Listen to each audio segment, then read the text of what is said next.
कल्पना कीजिए एक ऐसा किला जहां 300 प्राचीन गुफाएं मौजूद हैं और उन्हीं में से एक गुफा में सदियों तक मिट्टी के नीचे छिपी रही भगवान पार्श्वनाथ की दिव्य प्रतिमा। महाराष्ट्र के धुले जिले में भामेर किले की ऊंची पहाड़ियों के बीच समय की धूल में दबी हुई एक ऐसी कहानी जो केवल इतिहास नहीं बल्कि आस्था, चमत्कार और खोज का अद्भुत संगम है।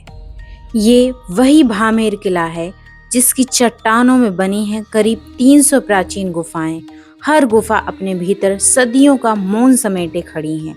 लेकिन इन्हीं गुफाओं में छिपी थी एक ऐसी रहस्यमयी गुफा जिसके बारे में वर्षों तक किसी को कुछ पता नहीं था। साल 2011 में गणेश नाम का साधारण सा व्यक्ति बकरी चराते हुए इस पहाड़ी तक पहुंचा।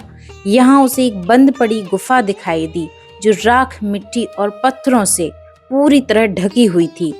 जिज्ञासा में उन्होंने इस गुफा को साफ करना शुरू किया। जैसे जैसे मिट्टी हटती गई वैसे वैसे इतिहास अपना रहस्य खोलता गया। गुफा के भीतर विराजमान थी एक दिव्य प्रतिमा, लेकिन उस व्यक्ति को ये ज्ञात नहीं था कि यह प्रतिमा किसकी है।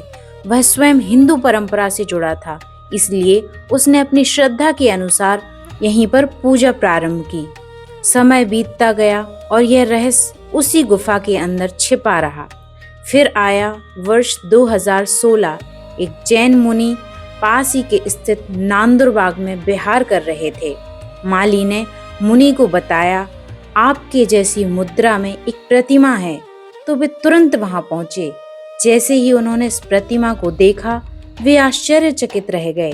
वह कोई साधारण प्रतिमा नहीं, वह थी भगवान पार्श्वनाथ 23वें तीर्थंकर की सप्तफणी पद्मासन अतिशयकारी प्रतिमा। सदियों से पहाड़ों के बीच छिपी यह प्रतिमा मानो अपने पुनः प्रकट होने की प्रतीक्षा कर रही थी।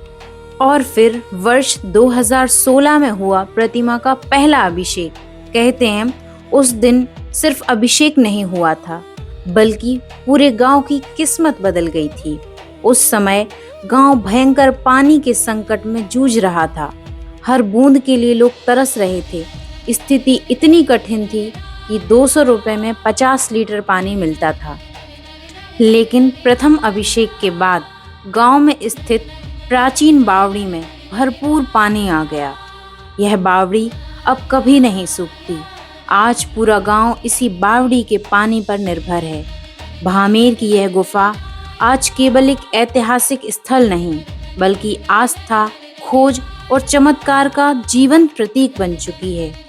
माली के जीवन में बहुत ही प्रिय घटना घटी। उसको 11 वर्षों में कोई संतान नहीं थी। पार्श्वनाथ भगवान की सेवा से उसे बेटा हुआ जिसका नाम उसने पार्श रखा। आज वह बेटा भी प्रभु सेवा में लगा रहता है।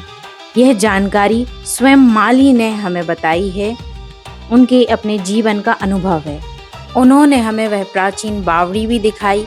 इसमें चारों किनारों पर जैन धर्म के कुछ प्रतीक बने हुए हैं। अगर आप भी किसी क्षेत्र का वीडियो बनवाना चाहते हैं तो हमसे संपर्क कर सकते हैं।